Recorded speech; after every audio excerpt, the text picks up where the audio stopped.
Bueno, en esta mesa tenemos el placer de poder escuchar a Inés Valle, que es coordinadora de la carrera de especialización en Psicología Clínica Institucional y Comunitaria. Trabaja en el campo de las políticas sociales y de la relación entre salud y trabajo. También tenemos a Laura Manabella, que es psicoanalista decana de la Facultad de Psicología, y a Amanda Martínez, que va a hablar ella misma sobre ella misma. Todas van a hablar ellas mismas por ella misma, pero bueno. Cuando terminen las chicas de hablar, pasamos al espacio de al lado para trabajar preguntas y bueno, debatir algunas cosas. Y les aviso, chicas, que tienen 30 minutos cada una, y cuando estén por llegar, cuando falten 5 para los 30, paso la lista una vez. Cuando lleguen los 30, suenan los 20 y pasan por la casa.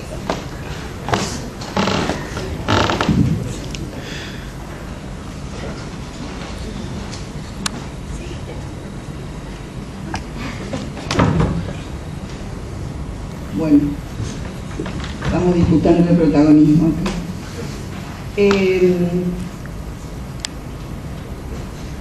Fue todo un acomodamiento e intentar pensar de dónde articular algo del título, y lo que primero salió, y creo que es lo que quedó, es que me resonaba como una convocatoria a fundamentalmente dar cuenta de la institución que uno produce, intenta analizar lo que produce con sus propias prácticas, con su historia, con su estilo.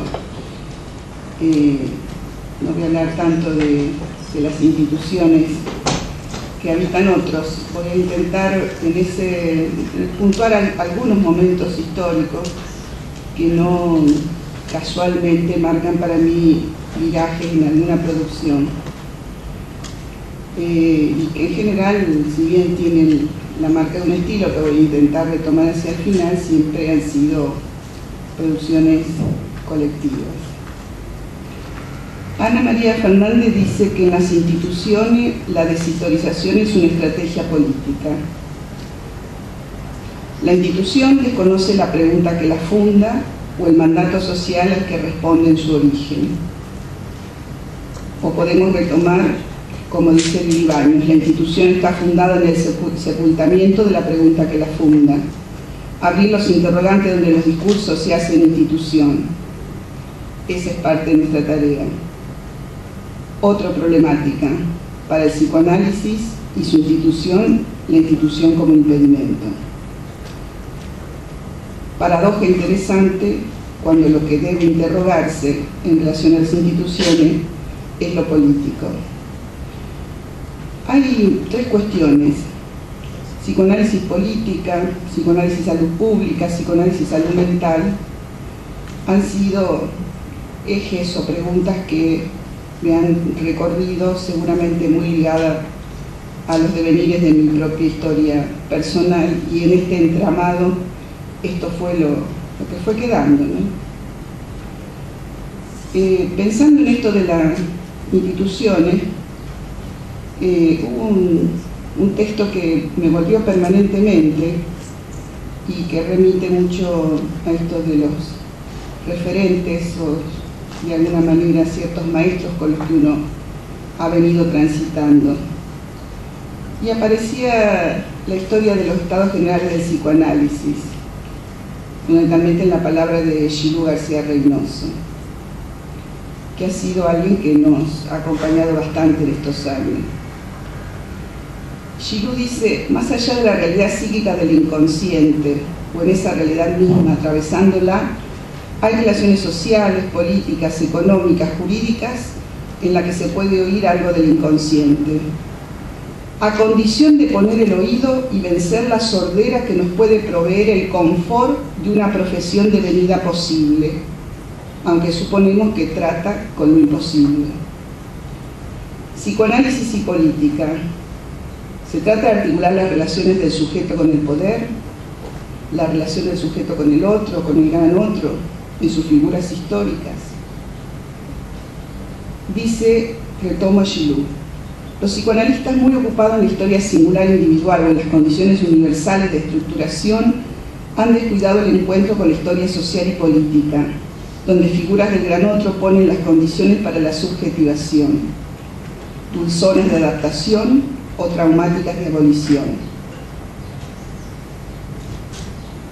En algunos de los trabajos que hemos hecho circular respecto a algunas de las cuestiones que hemos pensado, especialmente en esta pertenencia que tengo a un ámbito académico, respecto a esta relación clínica-política planteábamos: para el análisis se despejan dos dimensiones, político-clínica, no porque confluyan en el mismo acto, sino porque ambas dimensiones deben ser revisadas, ya que una estrategia institucional y o comunitaria para abordar un problema nos debe permitir estar en condiciones de decidir, o sea que es muy importante subrayar esto de condiciones de decidir en tanto se trata de pensamiento, los modos de intervención acordes a las modalidades que el padecimiento subjetivo presenta.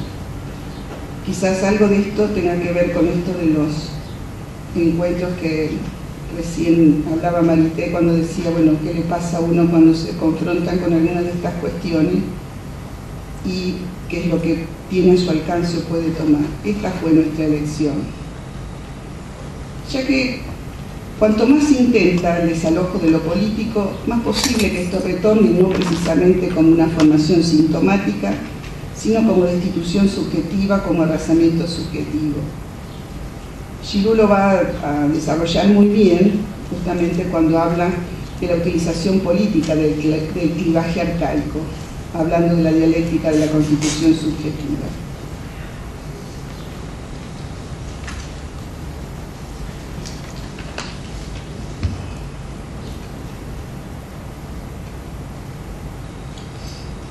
Retomo ese párrafo acerca del clivaje arcaico. Dice: este proceso de alienación primigenia provee la ilusión retrospectiva de omnipotencia, que es en realidad la omnipotencia del otro, imaginaria, en la que se aliena, marcas que quedarán en él para siempre, ofreciendo dificultades para ser simbolizada y que expone al sujeto a adorar dioses oscuros, según Lacan, y a responder a los discursos dogmáticos del poder, si retomamos a Allende. Estas son las bases de la utilización política del clivaje arcaico.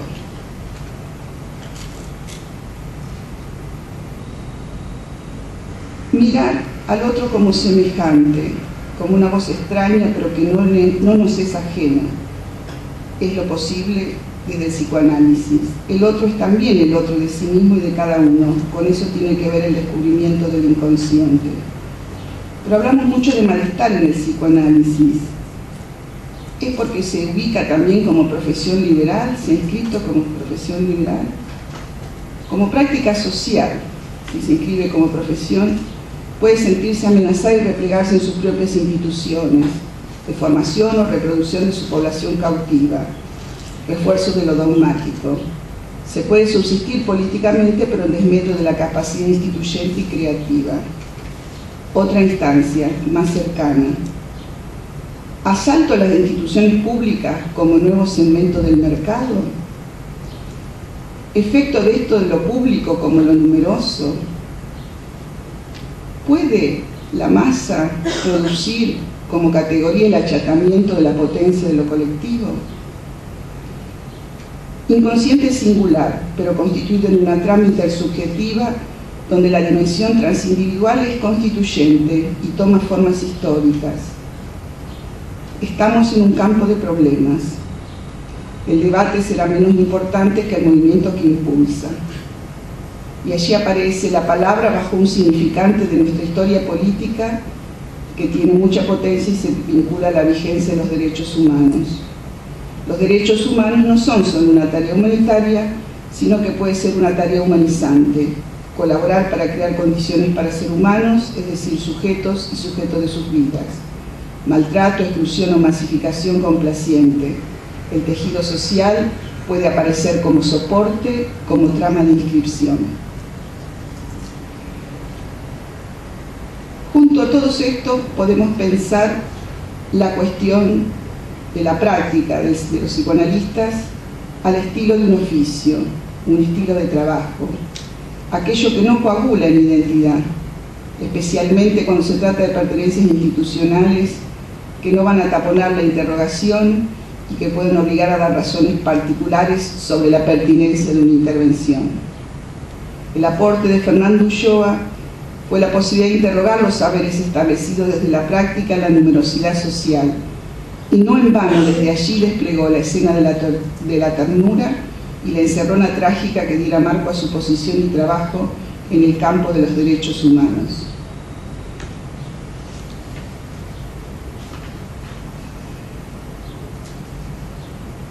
También nos nutrirá con el síndrome de padecimiento, con sus 3 cuestiones distintivas, 3 indicadores que muchas veces podemos encontrar en las situaciones de mortificación en muchos equipos de salud.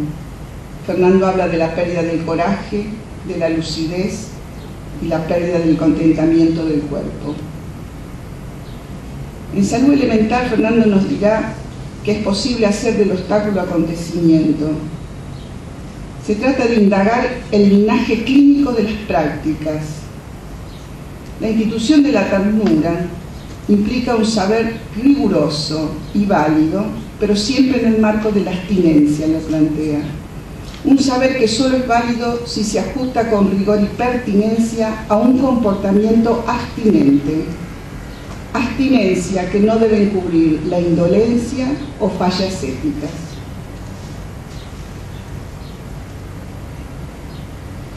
¿Cómo no recordar en este momento, hablando de transmisión, lo que Fernando enuncia como modo de transmitir algo de lo que él llamaría el momento del hallazgo?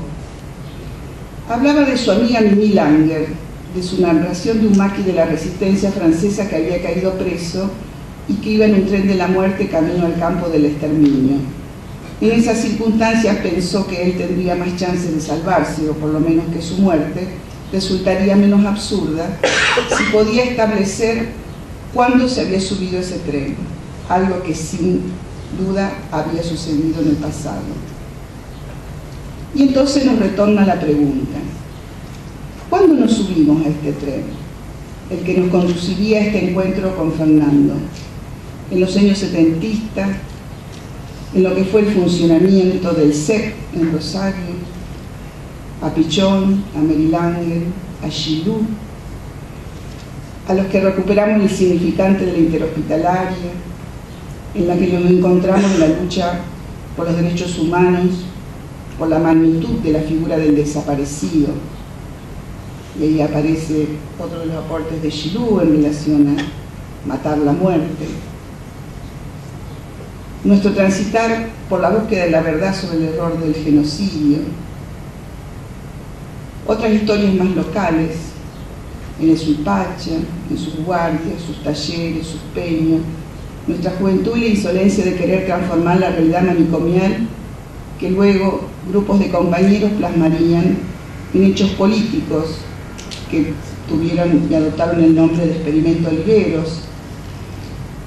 En la atención primaria de la salud que se planteó en el marco de los saqueos de la ciudad de Rosario.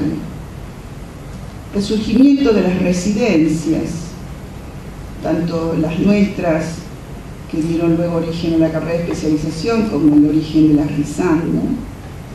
Nuestra condición a contrapelo para esta rara especialidad que luego armaríamos en la Facultad Clínica, Institucional y Comunitaria, ese nombre tan largo. En la discusión y el intento de plasmar en la gestión nuestras propuestas, nuestra incursión por los ámbitos de gestión. Las catástrofes no tuvieron cualquier lugar en relación a la posibilidad, catástrofes históricas, ¿no? Me refiero, no existen catástrofes naturales, a la posibilidad que nos otorgaron, no sé si de inventar mucho nuevo, sí creo de poder apropiarnos y recuperar mucho capital acumulado, de experiencias, de saberes, de tránsitos singulares, grupales. Hace poco, revisando un panel, una categoría muy de moda en ese momento que se llama la clínica ampliada y que nos plantea muchas veces mucha incomodidad, especialmente cuando uno plantea que las cuestiones no son un chicle, ¿no? Donde uno pudiera ir sumando prácticas modalidades, instituciones, saberes, y menos si hablamos del psicoanálisis, no instalarlo como un ideal que debiera responder a todo o que no tuviera límite en esto. Y en ese diálogo alrededor de esta categoría, que fue en el marco también de abrir, como Ulloa lo había planteado, ¿no? Quizás sea el momento del múltiple interés del psicoanálisis por otras disciplinas, decía Fernando, ¿no? En esta época. Y queríamos dar en ese momento ejemplo de qué sería en todo caso, como parte de ese colectivo, para nosotros pensar la ampliación de una clínica. Nosotros decíamos, no fue algo pensado, en todo caso una apertura y complejización de prácticas.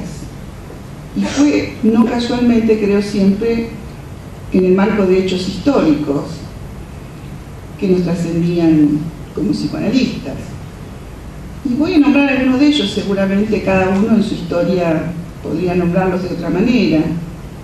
Y yo nombro aquellos que me parece que permitieron esto que les digo, que en base a una acumulación previa se hizo visible cierta posibilidad de discusión, de propuestas y hasta de cierta producción en relación a la direccionalidad de políticas públicas. O sea, en cualquiera de las experiencias que uno se ubique, siempre está en tensión y en discusión, hay una disputa por el sentido de la clínica y de la política.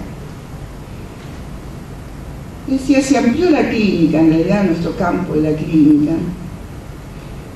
cuando el saqueo del 88 en Rosario, que pudo ser leído por nosotros como catástrofe social y no como problema de seguridad. Allí se redefinieron nuestros interlocutores, las estrategias comunitarias, terapéuticas, las modalidades clínicas, en oposición a las políticas represivas y de control social que el gobierno nos planteó como misión totalmente funcionalizante. Amanecía la APS en efectores provinciales y allí también encontramos algunos pioneros que nos antecedieron. ¿Habrá habido alguna apertura en esto de la clínica, en el linaje de nuestra clínica? Cuando participamos también con los colectivos de la medicina general o de las discusiones acerca del Hospital General Polivalente.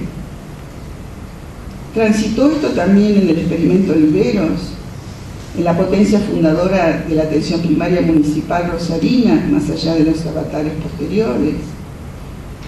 Hay algo de esto en el dispositivo pediátrico que hace 20 años apunta a lo lúdico teatral como espacio privilegiado en la definición, no exenta de disputas y conflictos, de la direccionalidad de una estrategia clínica de un equipo en una sala de pediatría que permanentemente intentamos sostener.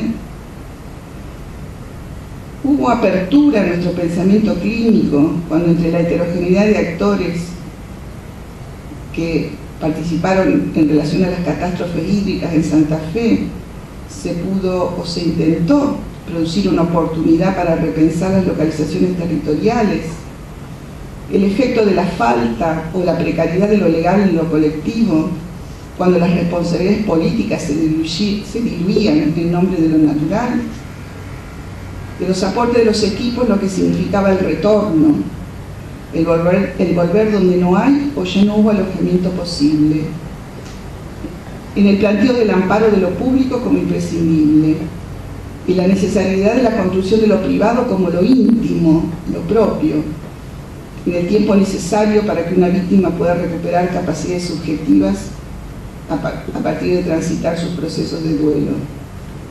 Es, como decíamos, la disputa por la direccionalidad política y clínica de las intervenciones. Lo traumático deshistoriza, congela.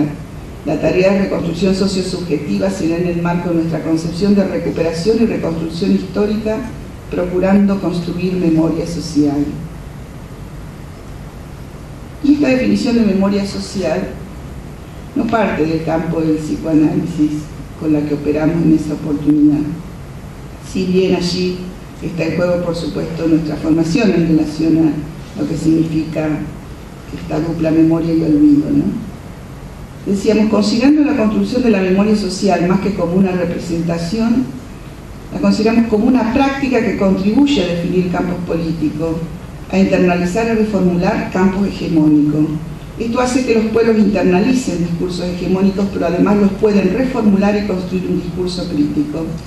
La memoria social se constituye en un espacio de confrontación en que diferentes actores producen versiones del pasado que se contraponen y se entrelazan, especialmente en lo que respecta a experiencias de violencia y sufrimiento colectivo.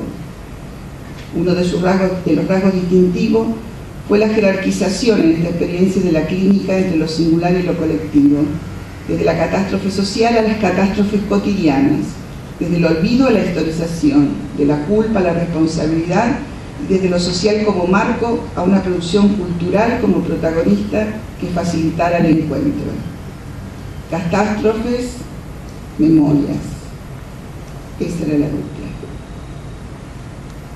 ¿Se abre algo también de la experiencia clínica cuando en los terrenos de la forestal en el norte de nuestra provincia pensamos que el acontecimiento del abuso, especialmente en la niñez, que allí es así, mucho más visible, no digo que es más visible y tiene una historia muy especial en relación a la falta de legalidad en esos territorios, solo puede ordenarse un trabajo posible cuando la estrategia singularizada la acompañan estrategias de actores sociales locales que están dispuestos a realizar legalidades que de ninguna manera podrán restituirse solo con una denuncia policial, aunque ésta sea imprescindible. Lo ampliamos cuando nos planteamos el problema de la atención a ciudadanos privados de su libertad. Nada de lo enunciado garantiza aperturas, pero no podemos dejar de visualizarlo como algunos hitos y oportunidades históricas. Los procesos no son lineales, quizá algo de esto quede sepultado. Muchas veces retrocedemos, pero también prontos a ser recuperados como capital social por nuevos actores, tal como podemos decir que seguramente algunas de las condiciones de posibilidad de la clínica han cambiado cuando el país recupera, permite, aun con la presencia de fuertes marcas del neoliberalismo y una deuda social importante, asomar nuevamente la potencia de lo público, de la discusión sobre el poder, del pueblo y principalmente la refundación de civilidades y enunciado gracias a la lucha y a las políticas de los derechos humanos, la seguridad social, las políticas universales, la niñez, la salud mental, los medios de comunicación, matrimonio igualitario y pueblos originarios. Los modos de pensar la construcción de lo social, sin renegar de lo político y el poder, hoy sustituido por el pragmatismo de las políticas, será esencial al momento de considerar que una clínica se sostiene en tensión entre lógicas y prácticas diferentes que estarán disputando el sentido de las mismas, sea en una planificación más real, sea en un proyecto terapéutico singularizado. Si lo sabremos por las discusiones, ¿no?, en los centros de salud o en los hospitales. Por eso, todo esto irá de la mano del modo de pensar cómo se construyen los problemas y qué es lo que el sistema nos impone como definición de qué es una necesidad social a lo cual se supone que responden las políticas públicas. Nuestra disputa acerca del modo de construcción de los problemas es esencial a la hora de poder definir sobre qué parámetros vamos a discutir una política pública. En el medio de estas historias hay una que quizás es la que más ha tenido continuidad y desarrollo, que es la que está en el ámbito académico, que es esa carrera de nombre tan estrambótico y largo y que Coneau mediante que la tuvo que aceptar, en realidad responde más a un sentido histórico, ¿no?, más que a un criterio académico, porque no tiene nada que ver obviamente con los estándares de Coneau y sin embargo se logró que sea acreditada con ese nombre. Definíamos a esta carrera de especialización de posgrado como un proyecto de formación en políticas públicas que no implica solo detenernos a pensar las características de las prácticas de las instituciones públicas, sino que nos abre a lo público como espacio en el que se juega la representación colectiva del lazo. Lo público refiere, más allá de los modos de organización del sistema de salud o de educación o el que fuera, el espacio de interrogación de aquello que nos retorna como sociedad. Esto es, no solo qué modos de malestar en la cultura se producen, sino acerca de la pregunta de qué fracasos en lo social, produciendo la exclusión, hacen que el malestar no sea el síntoma de una regulación del goce, regulación que nos protege llevándonos a deponer una prima de placer y quedar tomados por el lazo. Pregunta freudiana: ¿cómo puede ser que las instituciones de la cultura nos produzcan tanto malestar? Estos dos puntos son, por un lado, el concepto mismo de institución y, por otro lado, la concepción de lo social, el modo del lazo social. Institución y lazo social en la producción de subjetividad, lo colectivo. Estos se constituyen en lugares de producción, de síntoma en la salud pública. Y me atrevería a decir en las políticas sociales como lugares de retorno de lo rechazado. Dice Silvia Grande: el problema es que la salud pública le plantea el psicoanálisis no son lugares de aplicación de un saber de parte del psicoanálisis, sino más bien los lugares mismos de la producción del psicoanálisis, de la producción de sus obstáculos y de sus límites. Esto quiere decir que son los puntos que precisamente se pueden constituir en puntos ciegos del psicoanálisis, llevándonos a profundizar nuestra propia construcción de institución y lazo social como obstáculo. Esta interrogación ubica el psicoanálisis como discurso crítico de la cultura, y así en las instituciones de salud, donde la práctica del psicoanálisis en nuestro país ha tenido mayor desarrollo en el ámbito de lo público. La carrera de especialización no se trata solo de una propuesta académica, pero no será sin ella. Quienes estamos en la carrera, esto es textual un documento nuestro, ¿no?, como docente, quienes estamos en la carrera nos reconocemos y nos sostenemos desde esta apuesta de un proyecto colectivo que rescate como caja de herramientas nuestros saberes. Para nosotros esta caja de herramientas tiene un operador fundamental: el psicoanálisis. No solo como método que permite abordar un síntoma y o pensar una conclusión histórica, un mito o una institución en su distribución libidinal, sino como posicionamiento ético que interpela todo discurso que en nombre del bien arrasa al sujeto, herramienta fundamental para nuestras prácticas, sobre todo en las tecnologías disciplinarias, o más actualmente cuando en nombre de la supuesta libertad del sujeto borre todo lazo al otro, arrasamiento más radical aún, ya que barre con la alteridad, propiciando el cinismo generalizado. En nuestro recorrido pudimos elaborar con otras problematizaciones que nos permitieron ubicar estas particulares intersecciones entre modalidades de padecimiento y prácticas institucionales. Claro que está que esto nos lleva un poco más allá: modalidades de padecimiento, modos de lazo social, políticas sociales. Antes de terminar,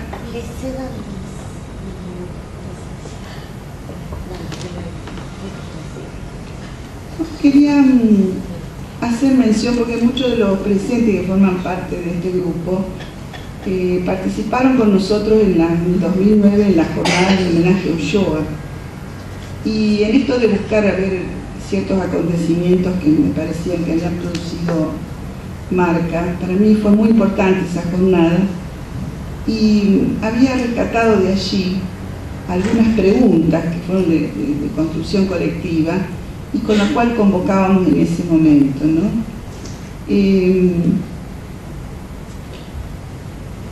Decía, uno de los problemas que nos planteábamos en ese momento era cómo podríamos marcar en la dimensión de lo político un deslizamiento de las prácticas en la construcción de objetos funcionales al discurso acrítico de la pobreza.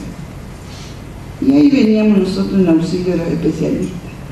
Parecía plantearse una clínica de la pobreza, una clínica del abuso, una clínica del desamparo, una clínica de las catástrofes, clínica de lo institucional, y así sucesivamente. Se construyen objetos: pobreza, desamparo, abuso, institución de la clínica, sobre los cuales habría algo que aplicar. Este sería el lugar de la técnica. Algo de lo que comentaban recién en la discusión. Esto no deja por fuera la práctica psicoanalítica del lugar que la técnica tiene en el discurso capitalista, en el caso de esta opción.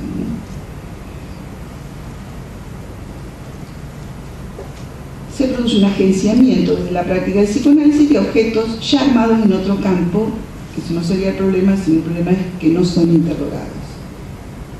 La demanda social es leída como la de producir intervenciones sobre los mismos. Tomar estos objetos críticamente, proponer estrategias sobre los mismos, tiene un carácter renegatorio de lo que planteamos como estrategias políticas en la construcción del campo de lo social.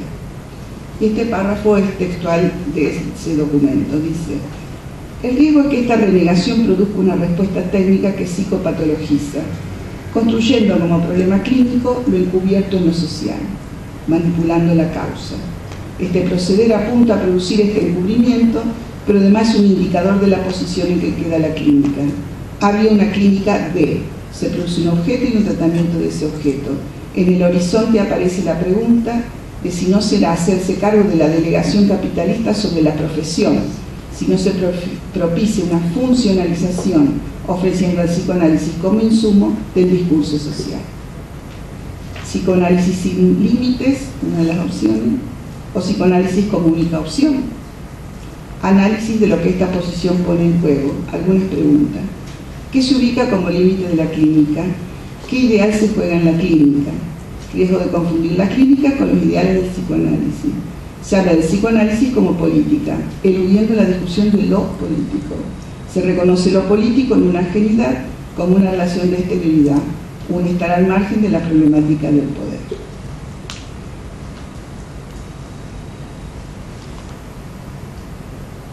Quiero hacer nada más que una pequeña mención, me parece interesante lo que Laura pueda decir, más allá de su generosidad con el tiempo, ¿no?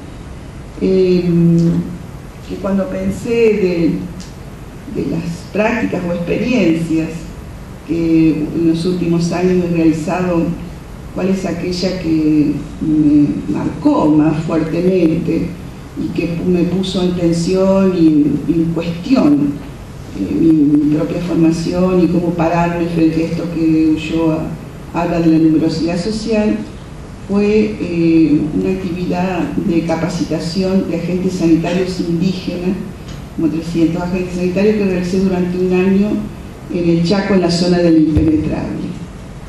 Imagínense que una cosa fue lo que ideé y programé y otra cosa es lo que pasó en ese encuentro, ¿no? Además de que tuve que desarmar todo y refundar todo a partir de los actores principales, que eran sus dirigentes, sus caciques, sus docentes bilingües. Fue muy grata también la sorpresa de disponer de algunas herramientas, y volvemos de nuevo a esto de las oportunidades, ¿no? Que más allá de lo que la historia y lo que historiadores como Gordillo me enseñaron sobre la construcción de la memoria y su localización espacial, para entender cómo la antropología ontologiza lo indígena, en su mayoría la antropología hegemónica, ¿no? Me reencontré con algo de estos instrumentos básicos, estas categorías que el psicoanálisis, muchos psicoanalistas, porque esto fue encarnado en psicoanalistas, me han transmitido, y que fue la posibilidad de operar de golpe con algo que me era muy común a otros ámbitos.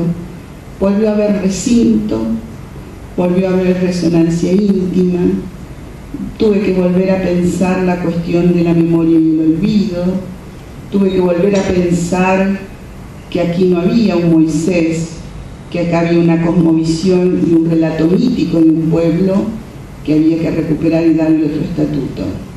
Bueno, esa es mi manera de trabajar. Yo no sé qué nombre se le pone, pero creo que se trataba de eso, ¿no? De poder dar un poco de testimonio e intento de transmisión de cómo nos han atravesado estas historias y las marcas de muchos analistas, no solo los maestros, sino colegas.